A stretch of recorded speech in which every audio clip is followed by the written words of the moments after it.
Greetings, ladies and gentlemen. It is your favorite dark sorcerer here, and I'm currently out at a relative's place, doing some maintenance and some stuff for my mother.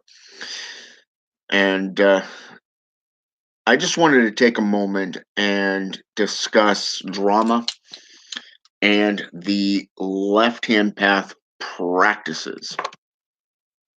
Okay. Now, one thing I've noticed about the occult community and that of the left-hand path is there's a lot of drama, a lot of witch wars, a lot of blame going around. And, it's kind of pathetic because it's no longer about the arts and practices at this point. It's about mundane stupidity such as whatever Trump is doing or the Super Bowl or whatever. It's not about sorcery and practice of the independent traditions of magic, be it demonic sorcery, angelic sorcery, the jinn magic, and all of the above. Hey, the Black Tower. What's going on, man? What's going on, brother? But uh, when we get into the actual practices, how does drama play into effect? We know in Levian Satanism, as it is known today, the Black Mass is a method of psychodrama, psychopomp type drama that allows the individual during the Black Mass to perform a series of events that is more drama fest, be it a lust ritual, a destruction ritual, acting out in a role playing fantasy type practice. Okay. Now, when we get into family lineage type traditions such as Palo Mayumbi or voodoo, okay, type traditions, this is a whole nother scene. Okay. For an example, when we get into chiromancy or necromantic type practices, working with the demonic, okay, even in South American shamanism, such as medicine men or priests and priestesses within the formulation of the Boko or Bokor, you know, the Bruja or Brujo, type titles. We see how they dress up as dead relatives, okay, much in the same way as modern day witchcraft. Okay, witches have always believed that the spiritual world is a great source of power, is a great way to commune with your ancestors, it is a great way to gain otherworldly knowledge. Okay, just like working with a demon or an angelic being, such as, say, Lucifer, the heir of enlightenment, Belial, he who has no master, or say Leviathan, the lord of envy, ruler of February, be it Satan, lord of witches and warlocks. Okay. Now, in Palo Mayumbi, dressing up as a relative is a connection. Therefore, playing the role of the dead relative or the disincarnate, as Sorceress Cagliostro would put it, is a great way to make that connection between the sorcerer, the Polero, and that of the relative or the family lineage, the heritage that can span back hundreds of years. Okay, not just generations. Whereas getting into the outfits and going to a cave or a temple is a whole nother topic. Because in one setting, if we go to a cave, it is acting out, it is mocking the devil. Okay, this is South American tradition of shamanism. Okay, where the sorcerer himself or herself would mock the devil. It would poke fun at him, to try to get that reply, that response, and to have that desired outcome to be made reality. Okay, whereas going to a temple is set up for respect, much like going to, say, let's say for an example, a JCI church or a mosque. Okay, compared to going to the Satanic Black Mass, you see the difference there. There's a huge difference. It's the polar opposites. All right. Now, drama allows the individual practitioner to get certain desires, certain fantasies, certain outcomes out of their head, the thought form, and put out into reality to make it manifest. Think of it as the microcosm versus the macro. Okay. Little God versus the big God. Okay. And I've talked a little bit about the macrocosm and the microcosm in some past videos. But here I want to just kind of expand on it a little bit. When we deal with individuality as a sorcerer or sorceress, okay, bringing out that drama within your life and putting it into the expanse through a black candle. Think of it as meditating or visualization within, say, energy transference. Okay. When we use a black candle, the right hand, okay, is more give and take. The left hand literally is just how should I say this, selfish perspective of just taking. Okay. This is where psychic vampirism comes into play.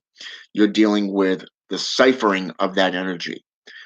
But when you're trying to get rid of the negativity from your own life, within your own self, trying to cleanse yourself and to utilize that dramatic effect, such as dealing with hostile forces, such as I don't know, let's say for an example, you're dealing with pain in the ass family members, or you're dealing with the legal system, or you're dealing with the government. No matter what government, you're going to have headaches there.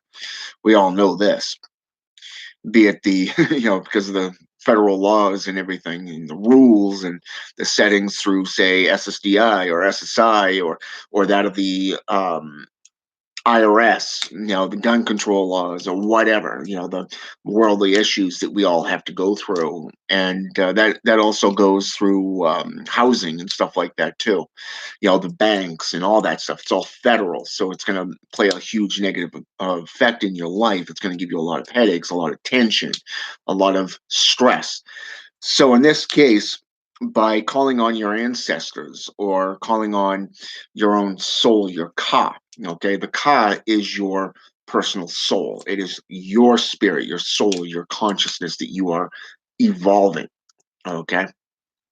And the one thing I've learned is the soul that wants to die will die, okay? But the soul that wants to live can never be destroyed unless it's destroyed by a much more potent and powerful spirit, okay? Now, when you put your right hand forth to a black candle, and you're visualizing all that hatred, all that rage, all that negative emotion and feeling that's inside you, you're literally sending it out into the expanse, because black is the void. Okay, the color black is the void, the empty expanse. Negativity. Okay, so you want to put that right out there into that candle. Okay, visualizing it just leaving your body from the center down into your shoulders, out through your arms or arm, right out through your hands and fingertips. Okay, and going right into that empty expanse. Okay. Now, for those of you who are dark arts practitioners, such as necromancers, demonolators, people who deal with death, such as priests, such as morgue technicians, funeral home directors, um, grave diggers. Okay. These are roles that necromancers tend to get into. Okay, those who deal with the death current, the Kabbalah, the Klapoth, the essences of Da'ath. Okay, now in this case, you want to get aligned with death. You want to get aligned with those negative energies to be able to utilize those currents.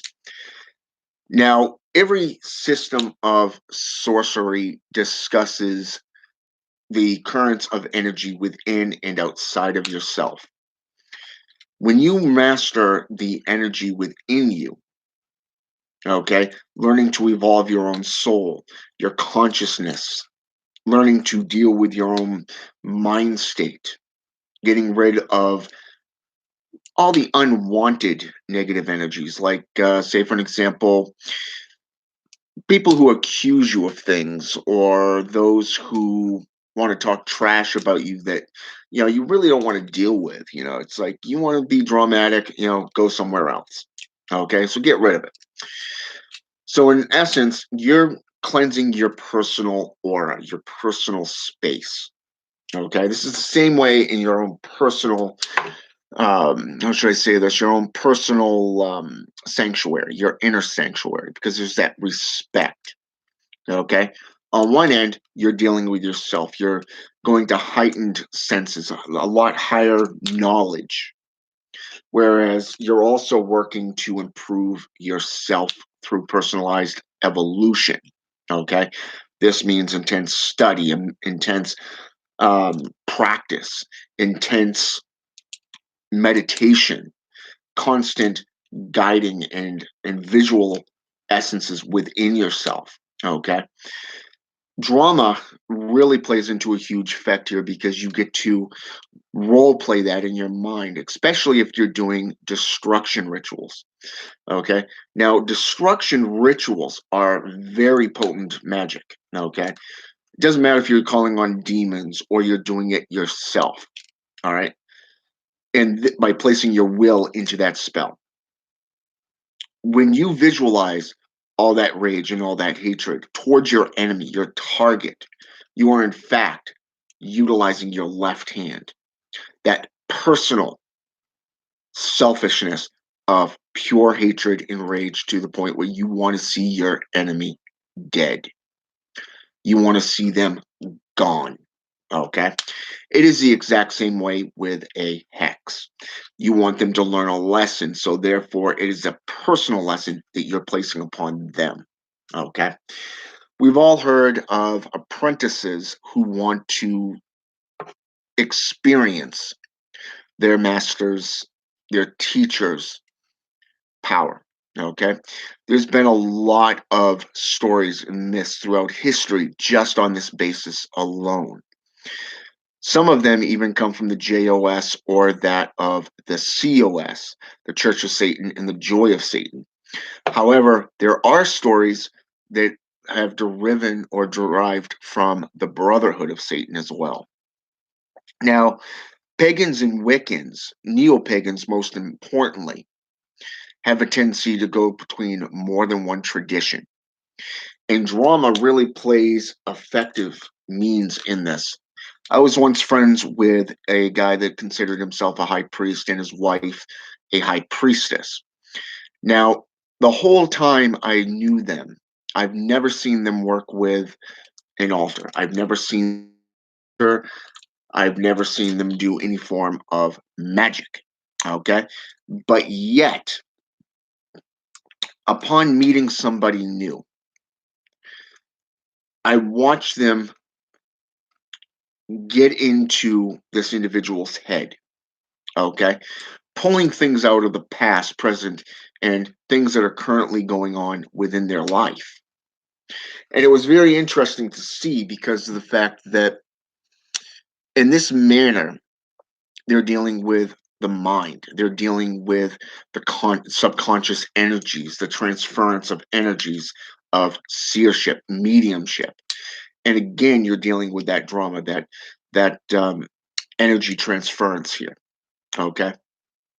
Now it turns out that these two individuals were masters of what is known as oneomancy. Okay, dream magic.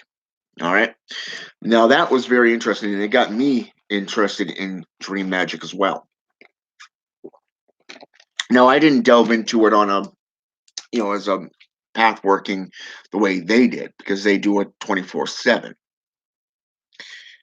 For me, it was more of the practices. So when we get into the drama, I started, for an example, last night I delved within. I made a pact with Kornersberg. Okay, I'm butchering his name, I know. Um, but the dark god from the Slavic tradition of the Mazagera Cabal system. I made a pact with him, and then I did a meditative and spiritual path working with him. Okay. Did a lot of offerings, some blood sorcery, and really called him forth. I mean, check out my video right here on my channel, and you'll see what I mean. The energy within the crystal balls that I had on either side of the Baphomet statue, not mentioning the candles themselves were going nuts in the background, going from one to the other. I've never experienced that level of energy, but it was interesting because I figured it was done and set over. I was going to do some more tonight and into tomorrow and Saturday, because of the fact that here it was, I have 3 days off, so I get to spend a lot of time studying, a lot of time in my altar room and just communing, getting to know him and to put forth a relationship with him, to build that foundation of set upon rock and not upon sand. So, anyways, last night I really didn't sleep well, and it was, I kept having these weird visions, these weird dreams, and when I went in to take a shower this morning, I found it interesting because of the fact that one eye, the left eye, it was like it was a whole different setting of visual acuity. It was like just something just took a hold of that eye and just made it brighter.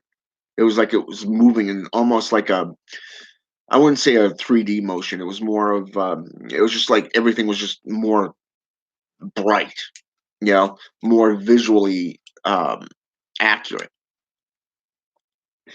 But then I started seeing kind of like a cloud type thing, and it was a black background with almost reddish flame,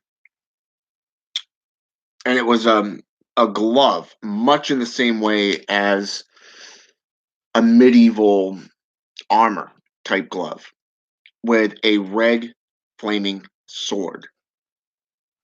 Now I don't know what that means right at this point in time, but I'm going to be delving into that here in a little bit. While I'm doing stuff around here, I've got my books and I've got a whole bunch of different things around me here, and on top of that, I got Google and on both my cell phone and my laptop here. So I'm going to be delving heavily into that while I'm getting some other things done here. So I mean, there's been a lot of changes with it since last night, and some of it seems to be on a positive level, but I'm not sure, like I said, what I'm being shown here. I'm not sure what it means at this point in time.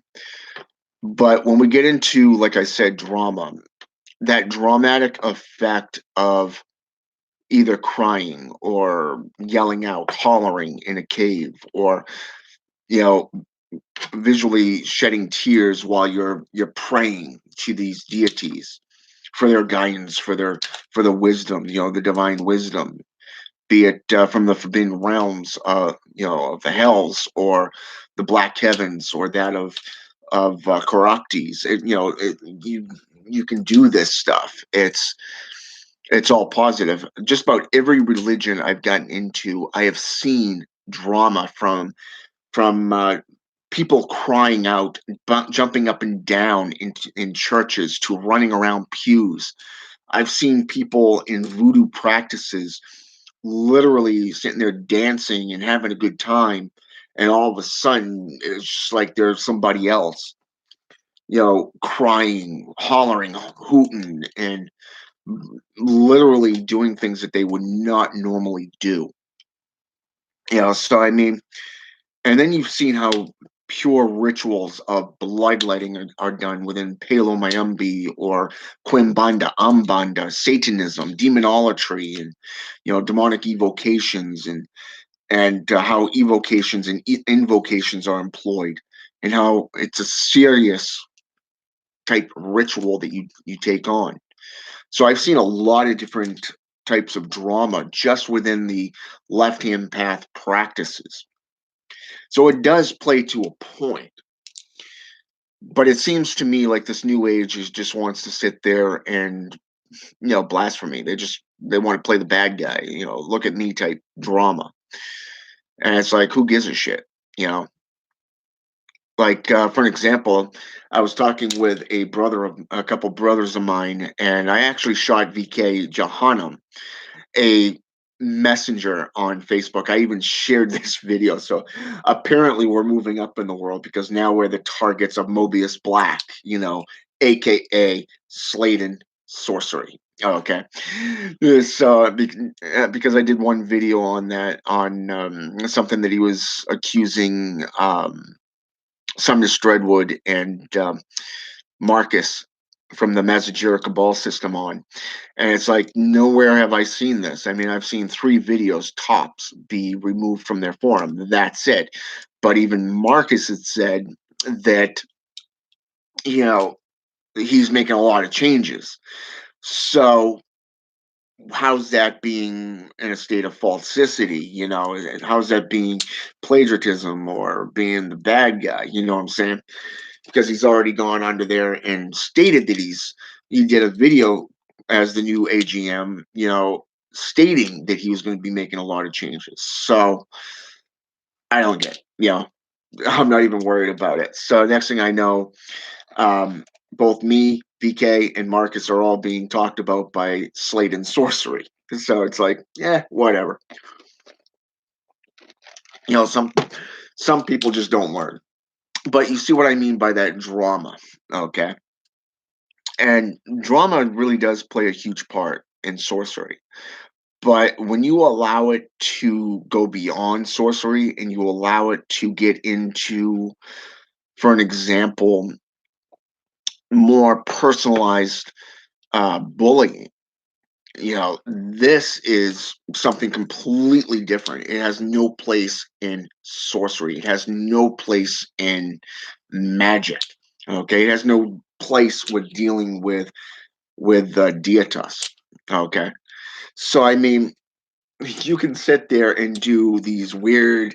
Um, honestly, I don't know how he did it with his computer, but it was kind of cool. I mean, where he says "wake up" and just this type of thing, and then you have the sound effect of somebody being smacked across the face type thing.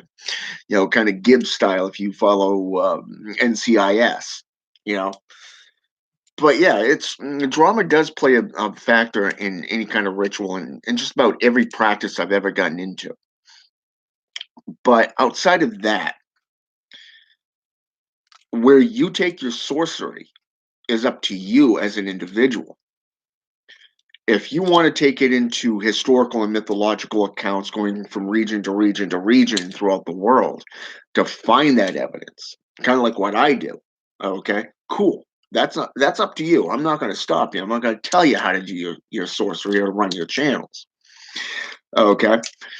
But if you just want to sit there and do nothing but ritual after ritual, that's cool too. Learn from the spirits or go out and do both.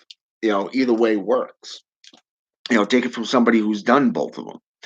I've done my own research. I don't get into any sorcery without first doing my own research. Like, I spent the better part of a week preparing for the month of February workings with just Leviathan, okay? To whom I started working with back on the 1st, okay? I started working with him on the 1st because it was just before the candle mass, okay? I wanted to work with him because he's the ruler of February. And I really didn't, like I said in one of my other videos, I didn't intentionally mean to align it with February. It just something that just occurred. But it was one of those things that, he's the ruler of February and he's the lord of envy, because I've been working with the seven lords of sin. Okay. So it's very, very cool to see how that played out. And I'm still working with him, but I wanted to also work with the dark god. And I felt the need to do that. So I started delving into his research, and I ended up back in Slavic traditions, Russian traditions. So I've been really digging into the folklore of the Fae and all that stuff just in that area. So, I mean, there are realms. There is talk about him being the vile one. He's known as the dark god, the evil one, such like that. And that's just within Slavic traditions. And it does come down to the spelling of Kornisborg, Kornis Chernobog. There we go. Of his spelling of his name, because there's numerous spellings of his name, just like there is with Azazel or Astaroth, Lilith. Um, Getting into other beings like Beelzebub and such like that. There's numerous different spellings for his name, and it seems like all my my research since I got into the Mazagera Cabal system seems to be focusing solely on European and proto Slavic traditions of that region of Russia, going from Iceland, the Ireland to Scottish to Germanic to Russian. Everything seems to be surrounding that region of the world. So I'm still going into this. I'm still going to be delving into this stuff. But last night was my first official working with this dark god. So I look forward to more workings with him and to see what else he's going to be sharing with me through our pact. Um, and through my request and stuff like that. So really, I will keep you up to date on that stuff.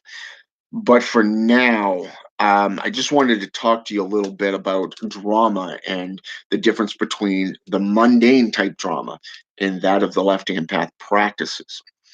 And one of the biggest stories was put forth by Peter Haining in his book Necromancers. The Necromancers book, and it's a whole bunch of short stories that was written from the 10th century, the Dark Ages, and it was pretty cool to see, to actually visually put yourself in their shoes. I mean, if you were somebody that wasn't initiated into the craft or into any form of religious or philosophical path working, root workings and stuff, and you go out into the woods and all of a sudden it just dead. No sounds, no animals, and yet you're hearing all these wails and cries and moans, and coming off from a distance, and you're seeing, you allow your fear, your imagination to take over. This is another form of drama. So you really get that sense of how they would have mistook witchcraft for being evil back in the day. Okay. How necromancy was considered the first and most darkest of all traditions of the seven forbidden arts. So really consider that. I mean, that's why I always teach from an educational perspective, because of the fact that mythology and history, depending on where you are in the world and what part of the world you're studying and practicing, really plays a huge, huge part in it. Like like I said, I mean, for the last over the last year, I've been studying heavily demonology, traditional Satanism, and most importantly, necromancy, and following the Mazajira Cabal system. So, I mean, you look at just my videos alone on what I've posted over the last 4 to 6 months, or to the last 8 months, and seeing all the information based off the Sadi, the Drelith, the you know Zazazel, and demonolatry, and witchcraft and sorcery and stuff like that. You're going to see that there's a lot going into these knowledge wise, and that's mostly due to the traditions that you're studying. Okay, when your practices kick up, and you're picking up and you're learning as your journey goes on, you're going to see that in some traditions you're going to see more drama than you would in somebody else's backyard. All right, but more so when you get into the deitas, and you're getting into the old gods, the old pagan gods, the old um pantheon gods, depending on if you're going from by the more pagan and Wiccan views of pantheons, like Egyptian, Greek, Roman, Norse, um, Germanic, or Indo-European roots, okay, Welsh traditions, Anglo-Saxon type gods, stuff like that. You're going to see different gods, but you're going to see the similarities of what they rule over. And even if you get into, say, for an example, let's say the Elven traditions, you're going to see that there are three different types of Elven, and how they're viewed between, say, for example, Scotland going into Slavic, going into Proto-Germanic, or down into Indo-European, down into Greco-Greek. Okay, like the word daemon, or cocoa daemon.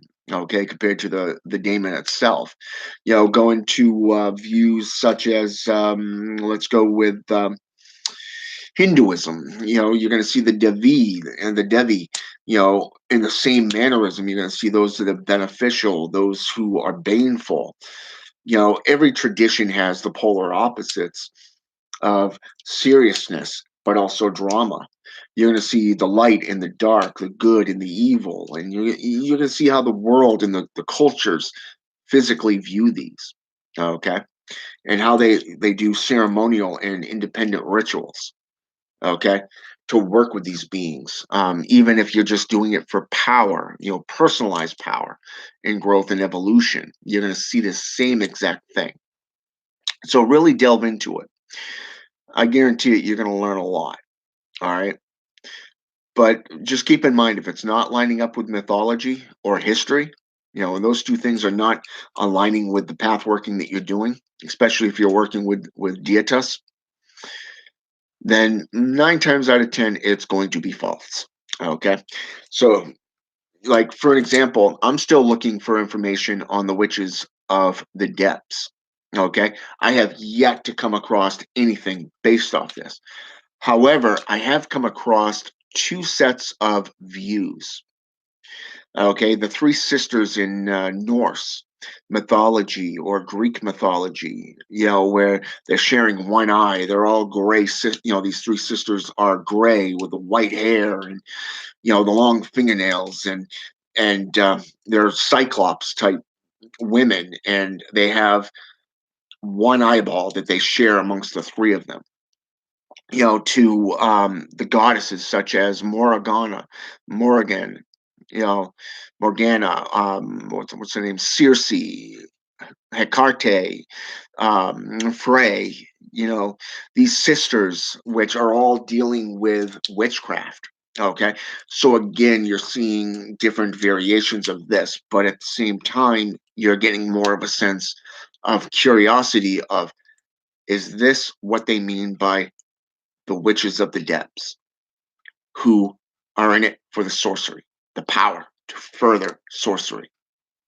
Kind of like Zashira, the lone sorcerer, the warlock of his time, who likes to practice herbalism, alchemy, witchcraft, and sorcery by himself. Would this not be classified as Loki? Or perhaps that of, say, oh, I don't know, Hecate? Maybe even Horus? Maybe Thoth? You see my point. There's so much history and so much mythology out there. The further back you get, you see different names. And one of the things I want to bring this up since I have my phone right here, and I want to get into this here a little bit here because I want to kind of just read down through some stuff while I'm talking on this. And I typed in the Witches of the Depths mythology. Okay. Now, for the first thing that comes up is the Wikipedia of Hecate. But then you go down to the next Wikipedia, and in Greek mythology, the Graeae, spelled Graeae, also called the Grey Sisters, and the Phorcides, daughters of two sisters, the three witches from the play Macbeth by William Shakespeare. Okay, you go down to the next one, which is Weebly. Okay, the blue W type thing. And you got the witches in Greek in Welsh myth, Circe and Medea, Corydwen, and Morgana. Okay, go down even further, and you see witches and wizards, myth, encyclopedia, mythology, god, stories, legends, names. Go down another one, you got Hecate, goddess of Greek mythology, witchcraft, and stuff like that. The contemporary witch, mythology of witchcraft. Okay, but then it starts getting into more like gaming systems after that. So you really gotta discern the difference between the games and the actual myths. So a lot of today's video games literally play a part in sorcery. I mean, I think a lot of people that get into the occult today have started out in D&D, okay, Dungeons and Dragons, or they've been using the ONA's viewpoints of the Star game, okay, which is basically playing multiple chessboards through alchemical symbols instead of chess pieces. Think of it as planetary and solar levels. You know what I'm saying? So I mean, and working within the different spheres and dimensions. So again, you're seeing the differences between these things.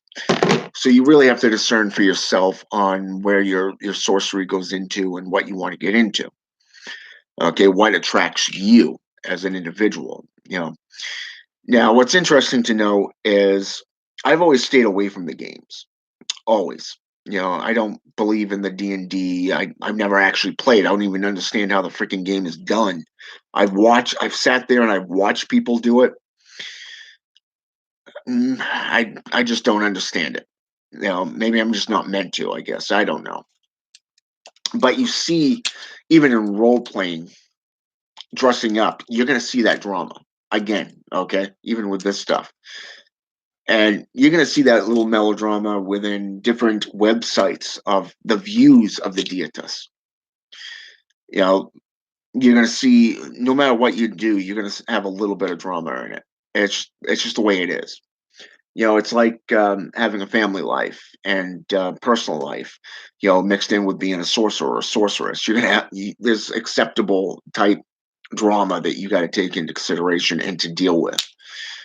Whereas dealing with personalized drama, where you're personally making it more about who's right and who's wrong, trying to bring somebody back into, say, that encampment of subdivisions, such as Christians versus Satanists, and Satanists against Wiccans, and Wiccans against pagans, and who gives a shit about that stuff?